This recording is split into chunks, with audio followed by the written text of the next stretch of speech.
At ito na nga mga kapatid, isi-share ko sa inyo yung mga nabili nating mga coins. Ayan, may mga double print dito na tinatawag at mga silver coins. So tara samahan nyo ako mga kapatid. So bali apat na parcel itong dumating sa atin. Ayan, buksan na natin to at isa-isahin natin. Baka mamaya meron na pala kayo nito mga kapatid. Ayan, i-double check nyo pong mabuti.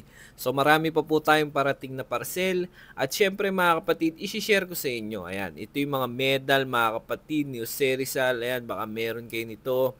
Ayan mga kapatid, kung meron kayo nito, i-PM nyo lang ako. Ganyan po yung itsura niyan. Ayan, titigan nyo mabuti mga kapatid yung mga pinapakita ko sa inyo ngayon. Ayan po yung mga patuloy nating binibili.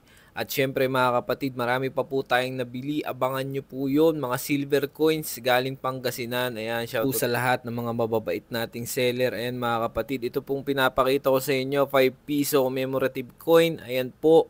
Napakamahal ng bili natin dito. Baka meron kayo nito. Ayan mga kapatid, titigan nyo na lang mabuti.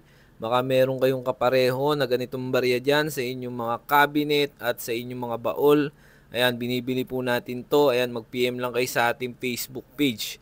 Okay, so ayan mga kapatid, meron din ditong error coins na dumating. Napakaswerte natin at napakamura lang natin to nabili.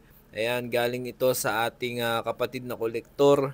Ayan mga kapatid, kung meron kayo nito, double print ang tawag dito. Ayan mga kapatid, ang daming hindi naniniwala sa mga ganitong uri ng klase ng barya na binibini. Titigan nyo namang mabuti mga kapatid. Napaka-imposibleng magaya to. At ito po ay error coins talaga mga kapatid. Ang dami kasi nagsasabi na yan daw ay ginawa lang namin. Ayan mga kapatid, so hindi po totoo yan. Napakahirap gawin yan. At kung meron ka man yan, kahit ikaw ang gumawa niyan, hindi mo kakayanin kapatid. At ayan, payo ko lang, huwag mong sirain ang ating barya. Huwag mong piliting gayahin. Ano? So ayan mga kapatid, at ito yung pauli nating nabili. Silver coins, napakahirap buksan. At ayan, aray, ang daming tape na balot na balot. So ayan mga kapatid, ang ating silver coins, UN peso. Ayan mga kapatid, kung meron kayo nito, ito yung kadalasan po nating nabibili. At syempre mga kapatid, 1945 below yung taon. Ayan, binibili rin natin yan. Okay, ang dami nag-aalok sa atin ng mga copper. Pas mo muna tayo doon. Basta common coin, di po natin binibili yan. So ayan mga kapatid, titigan nyo na lang mabuti. Yung ating mga pinapakita dito sa video, yan po yung kadalasan kong binibili.